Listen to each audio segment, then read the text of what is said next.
Megondong Harpoon, right? All right. And so, in this book again, Millionaire Success Habits. Millionaire Success Habits, hidden chapter 2. I don't know if I'm going to have time to really do all the videos I was wanting to do tomorrow. I'm probably still going to read tomorrow. I don't know, but I've got a lot going on all of a sudden scheduled. So I figured, why not just do this video now? Sorry, I was just eating and look like a squirrel with too many nuts in his mouth. Anyway, all right. So chapter 2 of Millionaire Success Habits. Dean Grazoisi. Dean, if you ever see this, I'm sorry for pronouncing your last name wrong. I'm pretty sure I am. I'll have to research that and make sure I start pronouncing it correctly in the future. Anyway, so but on for the here and now, because right now, chapter 2. One of the challenges we have in modern life is that there are so many options to do so many great things. There are many things throughout our lives vying for our attention, and if we don't manage modern life, it will manage us. Part of managing it is just making the choice that this is what I feel, this is what is important to me, and then really focusing on your gut, you know. Joe Polish interview with Dean Grazoisi.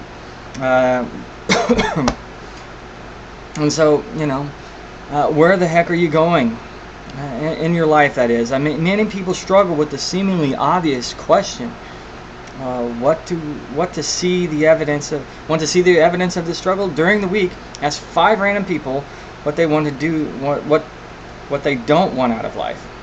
I can all but guarantee you that they have a sizable list. You know, what do you not want out of it? What do you not want life to bring you? Well, death, you know, taxes. Well, gosh, those are the 2 things totally guaranteed, right? Anyway, so you know, pain. Who wants pain? I mean, but these are like those umbrella things that just pop into my head.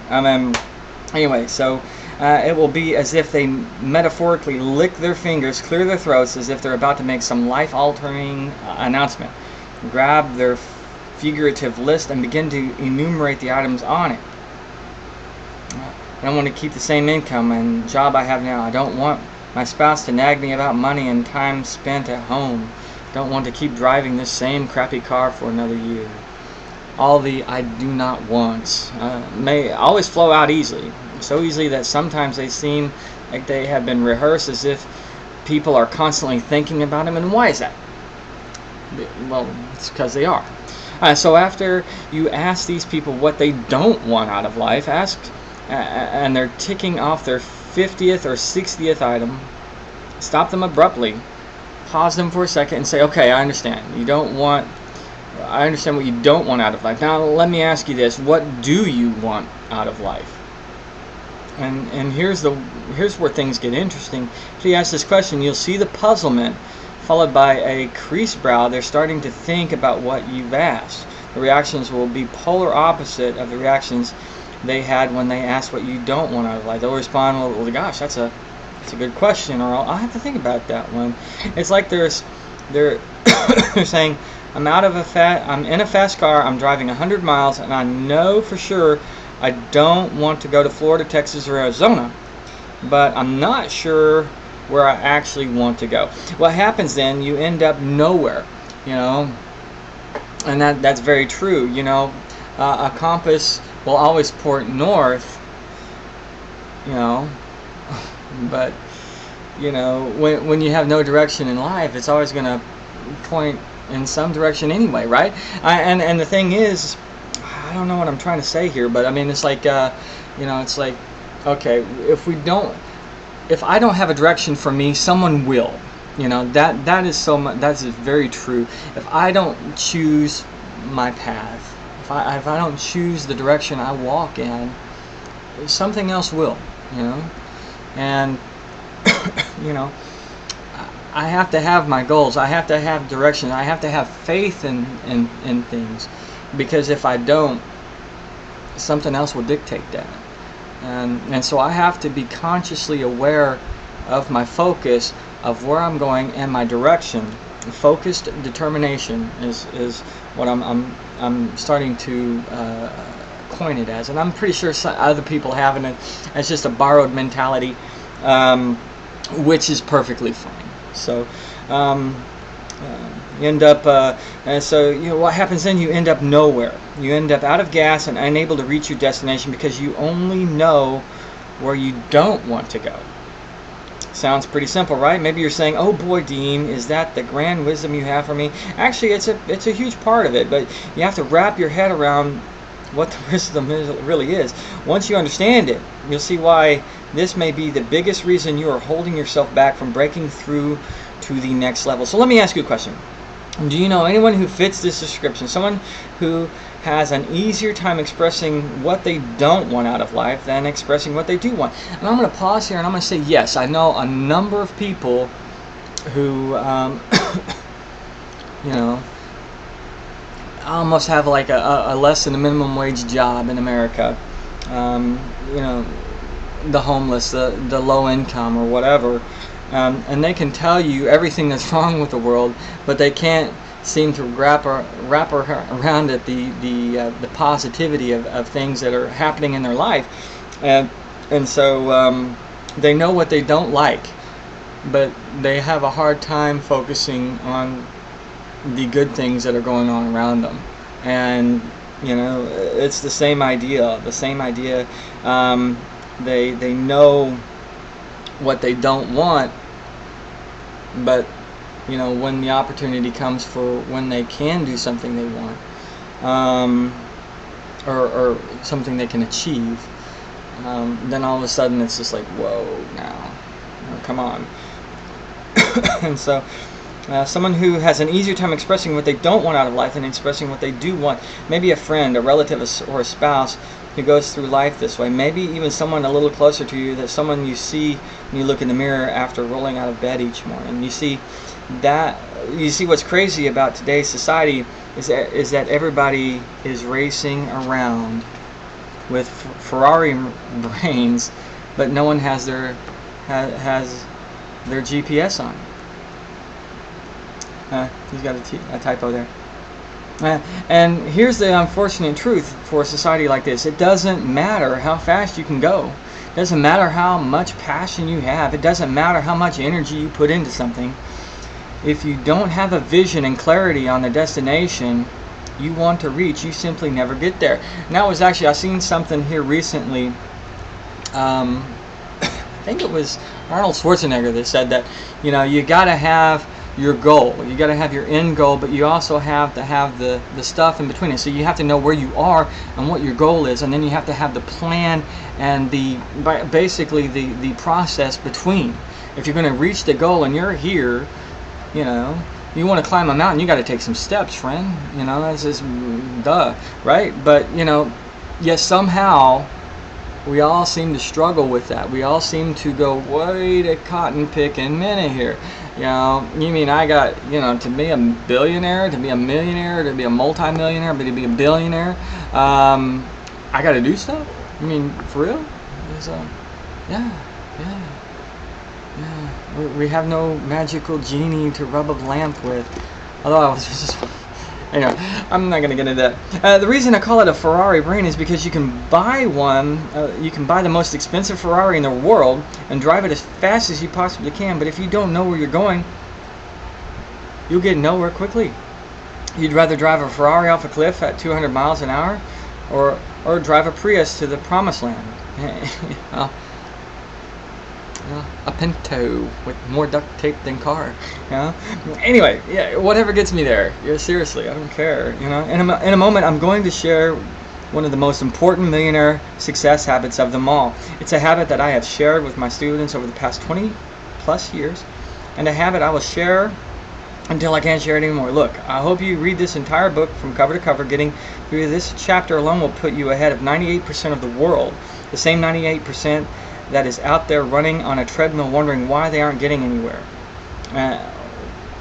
or driving a Ferrari with no GPS and wondering why they just can't drive it into a lake. Here are things I hear too often. I need more hours in a day. I wish I could clone myself to find good health. I never have enough time to do my own business or take my business to the next level or get a promotion or make money.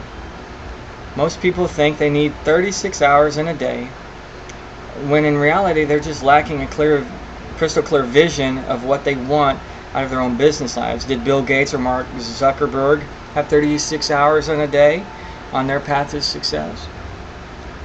No. I'll answer that. No. We all have the same 24 hours. If you feel overwhelmed daily because of a lack of time, distractions, or your own procrastination, I would bet you a shiny nickel that you don't accurately know where you want to go in life. Believe me, it's the first question I ask all my students, and most scratch their heads as they consider where they want to go. When you have no idea about your direction, you tend to spend your time doing things that are preventing you from making more money, receiving promotions, and seeing your family more, or even just enjoying life at an optimal level. And while you're doing these things that are in no way serving your future, you're forced to say no to doing the things that could further your business, your income, and your happiness. On the flip side, when you have a clear vision for life, you'll stop wasting time on the things not serving your dreams, your goals, or your aspirations. Your actions will have purpose, and your hours will be spent achieving those goals. Your procrastination will cease because you know with 100% certainty that you cannot put off until tomorrow. So let's get your vision dialed in using the habits I've learned over time, habits I acquire through my own trial and error, as well as those I've borrowed from other super successful people. Once you develop a vision for yourself, things will become so clear, it will be as if you get a new pair of glasses and didn't realize your old prescription was just that outdated. We all know that setting goals is an extremely important part of success. I believe that Benjamin Franklin was of the first people who documented his goals. Probably it's credited to him, but I'm willing to bet that it goes well before that. Simply just because but anyway, so who documented his goals and knew where he wanted to go in life. Okay, but what we are about to go through together in this chapter transcends the typical goal-setting process. Sometimes setting goals is hard when so much around you is noisy, busy, or even scary. But together, we are first going to get honest about where you are in life, or where I'm at right now. And then I'm going to give you a secret tool that will allow you to look into the future, to discover your path. Then we will anchor where you want to go with your true why. Then the only thing left is learning how to do it. Unfortunately, this entire book is designed to give you the tools, techniques, and of course the habits to accomplish the how. Awesome. Okay, where are you? Don't lie. Before I ask you to take a stock of your life at this moment, let me make a request. Be honest. Here and throughout the book, I'm going to be asking you some tough questions. Don't try to answer what you think I want to hear or what makes you feel good. This is what you think I want to hear. This is what most people do without thinking. Though I understand the reflex, I'd like you to think about the importance of being truthful. It is only once we are honest with ourselves that we can move onward and upwards to our dreams, aspirations, and desires. So with that thought in mind, let's start with where you are in life right this second. What does that mean exactly? Well, what I don't mean is for you to answer literally. You're reading this on the couch or on your vacation or in the bathroom. I'm not talking about where you are physically. What I mean is what situation or situations are currently experiencing in life. In other words, what are we experiencing right now here in our lives? Why am I reading this book? Why are you watching this video? What's the point? Why are we exploring this together? What are you looking for out of this information right here from Dean? What am I looking for? Okay, so what am I experiencing? Well, I'm in the Philippines. I'm newly married, and my online business isn't quite doing so good, and that's I mean, I'm getting some good stuff. Some good things are starting to happen. That should have been really happening months ago. It just is what it is. But it's a learning experience, and I'm okay with that. So long as I don't repeat the mistakes, easy peasy. This is a gap time where I'm trying to grow. Yeah. I don't know about you guys, but that's kind of what I'm looking at. Maybe you're struggling with feeling of having untapped potential, or you fear you're living just an okay life rather than the life of your dreams. Maybe you're trying to find something that can secure your finances because your back is against the wall and your mortgage and student loans are kicking your backside. Maybe you just want to start something new to help change your life for the better. If you can relate to any of these situations, great. I can. Hey. Okay. And that's what is it? Sarcastic. Hi, sarcastic. Yay. Okay. Maybe you're getting out of college or going through college and you're confused about your future. If so, congratulations for being in this place in your life. Maybe you think it's time to reinvent yourself completely. Maybe you're just sick of listening to someone giving you orders at the same mundane job you've had for a decade. For me, it wasn't so much that. It was, my hands were starting to hurt. I was working two jobs, one full-time 10 hours a day, and then the other one was a good 4 to 6 depending, and so that's 16 hours between two jobs, right? And so that was tough, and my body was starting to hurt. I mean, like massive pain, nerve pain. My nerves were, and I couldn't do anything about it. I was doing everything homeopathically about it, and I'm a recovered addict, and so a pillhead at that, right? So what, do I go to the doctor and get painkillers, which I was grossly addicted to from a good portion of my life? Do I go back to that life? I mean, I just worked so hard to get out of that life. Why return to something like that?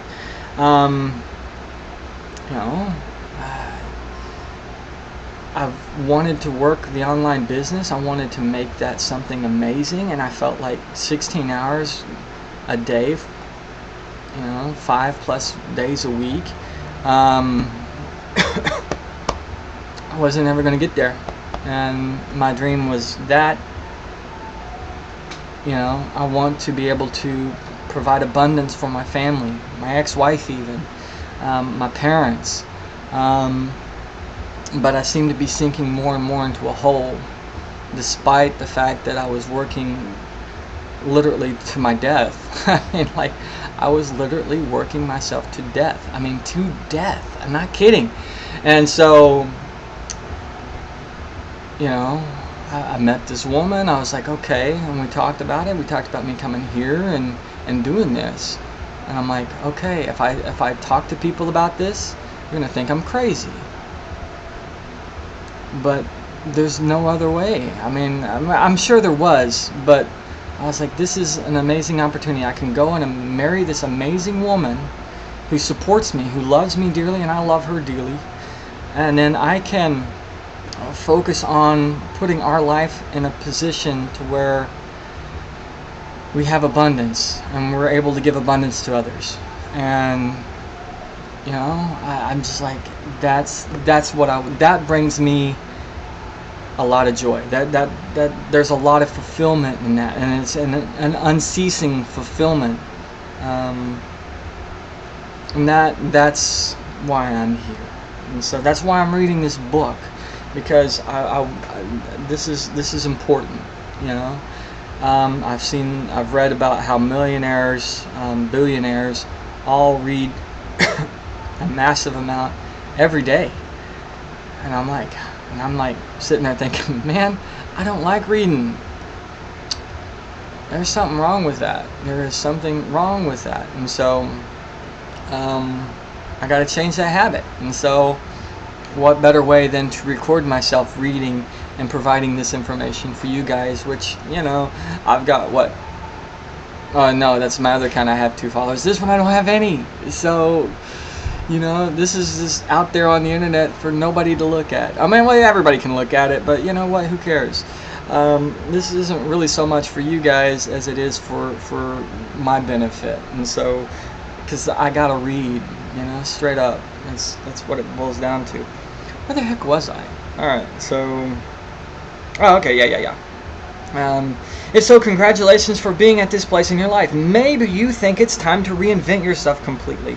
Maybe you're just sick of listening to someone giving you orders at the same mundane job you've had for a decade. If so, congratulations. Maybe you're in business. Maybe you're a business owner who is ready for more profits, ready for that next level, or ready to get the secrets that can catapult you to the next level. If so, I congratulate you for being here as well. I suggested these examples to help you think about your own situation, as well as to reassure you that wherever you're at in your life, you're not alone. So dig deep and just be honest with yourself. Sometimes we pretend to ourselves and others that everything is okay. We forget what really matters. You must try to break down that everything is okay mindset and write down what truly is in your heart. And so this right here, these two little kids, if y'all can see that, that's a big deal to me. And so taking care of them is a big deal. There are people out here who think I just don't care about them, and so but you know what I say? I don't care what they think. Those people who say that those kids don't matter to me, they matter to me. And they really do matter to me. So, in fact, stop reading right now and take a yellow pad or your phone or your computer and make note of where am I in life. And go beyond just your finances and write down where you are in your different areas of your life. What matters most: love, intimacy, health, your career, and your family. Go ahead and break out of the areas. Go ahead and break out these areas on a piece of paper, and next to each one, describe where you are. Don't write other people's perceptions of you. Instead, where you look in the mirror and where you're dead honest with yourself, where are you? Before we can create your ideal destination, we need to know where your starting point is. And that's something I actually kind of talked on before. Okay. And so, if you need to pause yourself and write that stuff down, cool to the beans. If not, and you're ready to jam, just if you need to pause and write that stuff down, great. If not, then great. All right, let's ride on. Hey, here's a story that will help you think about where you want to end up versus the place you don't. A friend took a church group of 18 boys on an adventure trip to Durango, Colorado, where they planned to go whitewater rafting. When they arrived, the guide informed them that the rapids were higher and stronger than they had been in many years. Rapids range on a scale of 1 to 5, and most of the ones that we're going to experience were 4s. Anxious about their safety, the guide made them do practice drills many times during the first mile of the adventure. The guide kept hammering into their heads the idea, the positive point. He said, "Boys, when I point, I will always be pointing to where we want to go. I'll never point down. I will never point at the downed tree we could get caught on, or the jagged rock that could puncture the raft. If I pointed to what we didn't want to hit, that's where all of you would focus and would go. And I would assume we would run, and I assure you, we would run right into it. Don't worry if we get even inches from the rocks. Just focus on the positive point and use all your energy and attention to get us there. With this positive point to guide them, their minds focused on the solution rather than the obstacle. The chances of them actually getting in trouble decreased substantially. And yes, it's easier said than done, but once you begin focusing on what you want rather than what you don't want, it becomes a success habit that can completely change the outcome of many things in your life.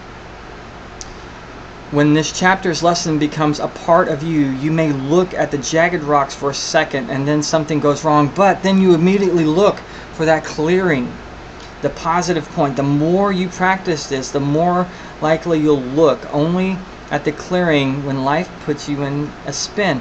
For years I've taught this truth. When you focus on the outcome rather than the obstacle, your life never will be the same. Case in point,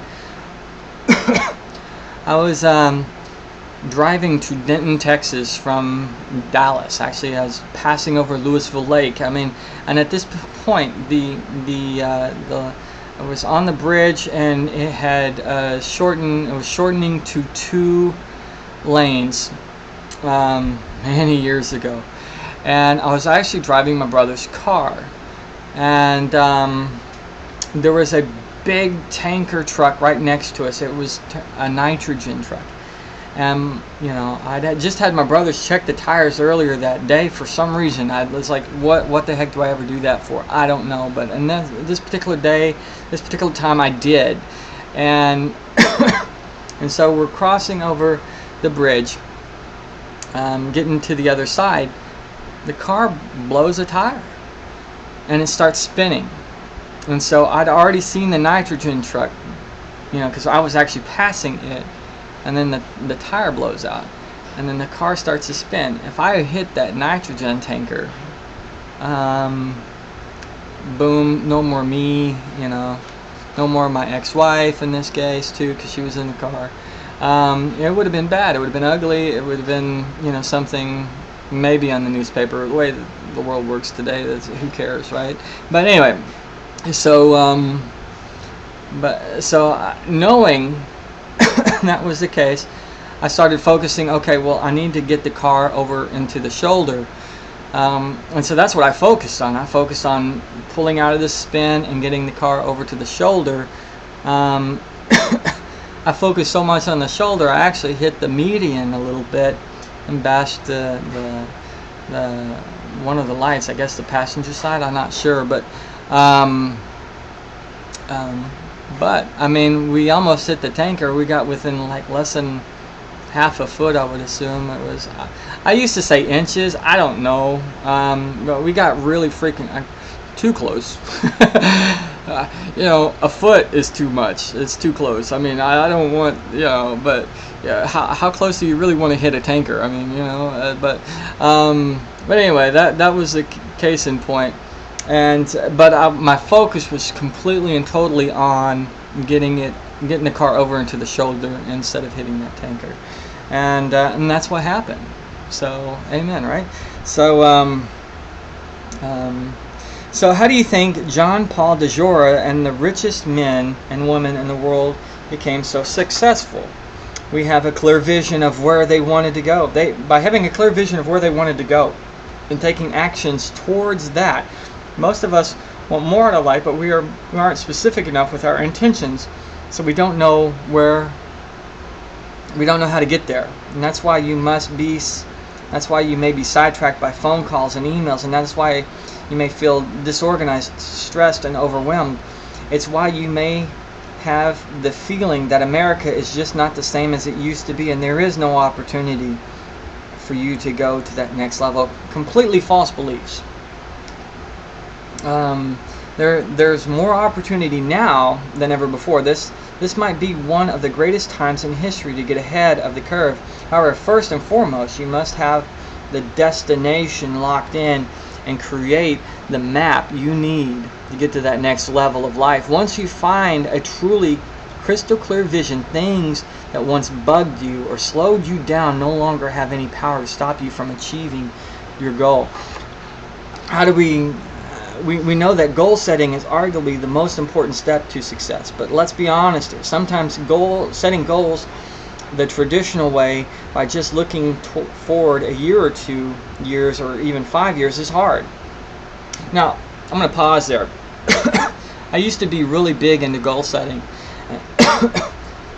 The finding that I've come to see is, you know, you got to have that goal constantly in front of you.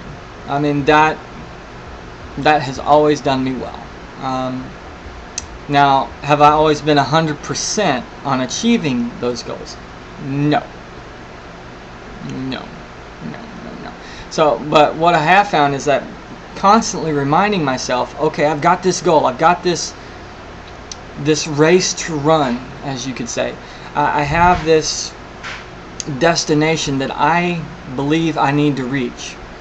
By having that in place, and then constantly reminding myself, okay, this is something that I need to achieve in life, or whatever.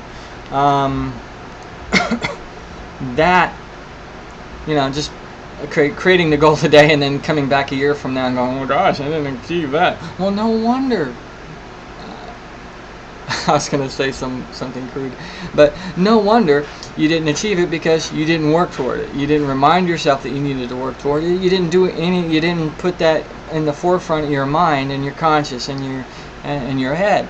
You only looked at it once, you thought about it once, and then that was it. So, case in point, the only reason that was that played that way was because you didn't set yourself up for success. And so anyway, we lead these crazy busy lives, and we become so bogged down in the details of things that we can't look up and see the future clearly. With your business, your family, your work, and so many other things moving so fast, it's difficult to focus on the road ahead. You spend so much time just managing what you can see, what is within your reach, that looking into the future may be difficult. So here's how to see the past. That daily grind. Daley Sullivan, one of the mentors, taught me the following activity, and it was an immediate game changer for me and for thousands of people that I've shared it with. Imagine it's 1 year from today, and when looking back over the past year, you realize that it was the best year of your life. What does that look like to you? Okay. What would you have had? What would you have had to happen? What would have had to happen for you to wake up every morning on fire, free of distraction, and convinced that you weren't wasting your potential? As I'm writing this paragraph, I'm looking back at my future year and getting goosebumps because of what I'm envisioning. I want you to experience the same sense of excitement. Think about what the best year of your life would look like and get emotional, get engaged, get engulfed, and visualize specific details about what made it so amazing. More specifically, ask yourself the following questions when you look back at this year. How much money are you making? How much money do you have away? How much money are you making? How much money do you have saved away for your family's security? Are you taken care of financially? Where do you work every day? Do you have a home office, or are you driving to a new location? Are you taking your existing company to the next level? Are you starting your own company? Are you evolving through the ranks of your job? Do you have a better relationship with your boss? Better yet, are you the boss? How does your spouse or your partner look at you in the morning after a long day? How do your relationships with your kids or family members look now?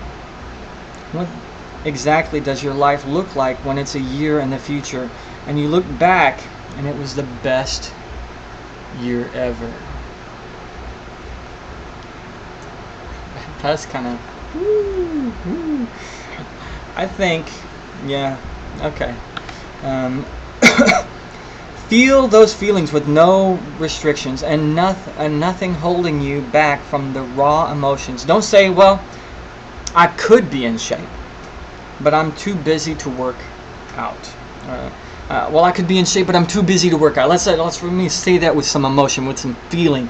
I could be in shape, but I'm just too busy to hit that gym. Or I could start my own company, but I have to stick with this job just to pay the rent.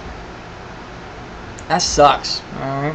What's looking into the future with current obligations, and that holds you back. That's like an anchor. That's like, trying to run a race with 50-pound weights tied to each leg. You're not going to win that way. Okay, so you know, you got to cut that weight. You got to cut the weight. Now, see us. Where are we at? Where are we at? I'm getting fired up with this. All right, looking back into the future with current obligations, that holding you back is like an anchor. If you have not done so already, I encourage you to stop and write down fast and continually what the best year of your life would look like. Get specific about each area. As you write it, let it flow. Let it happen. He didn't say let it happen, that was me. You see, when you know where you are right at this moment, you possess a true starting point. Then, when you take the time to look backwards from the future, in order to create where you want to go over that next year, that 1 year, you've done more than most people who are stuck in place. They ignore the simple habit and practice. You know who doesn't ignore it? Well, that would be successful people. Yeah. When you know where you want to go, you start having a filter that will allow you to say no to certain friends, to say no to certain obligations, to say no to certain opportunities, and to say no to certain emails. You know deep down that those things are not contributing to your vision. Once you know where you want to go, you can start taking action steps toward the best year of your life, which will evolve you into the best 10 years of your life, and ultimately the best rest of your life. By doing this exercise, you'll stop feeling overwhelmed, you'll find more time, and your stress will melt away. Imagine that. Imagine the stress melting away. Just pausing for that. That idea, that concept, that feeling for a minute. Think of like like butter on a skillet, on a flaming hot skillet. It just goes, or an ice cube in the hot sun on the concrete, and it just goes, wow, and that's water. You know? Imagine that being your stress, man. That's something else, isn't it? Think about that. That's pretty cool. All right. By doing this exercise, you'll stop feeling overwhelmed. You'll find more time, and your stress will melt away. All the successful people I've ever been blessed to meet or become good friends with know where they are going in life and what their ultimate goals are. They have an inner vision that they live by, and it's time for you to get yours. Take it to another level, baby. Once you know where you are and where you want to go, you'll find it easier to acquire other success habits. So, all right, I think this is... Oh no, we got a heck of a lot more. Rock on. This is really... Kumbaya. This is exciting. Loving this material. I didn't scout the chapter. Wow. Rock on. Okay, let's move on to the next component. And you know what? I'm going to pause this. I'm going to say this is Chapter 2, Part A. Yeah?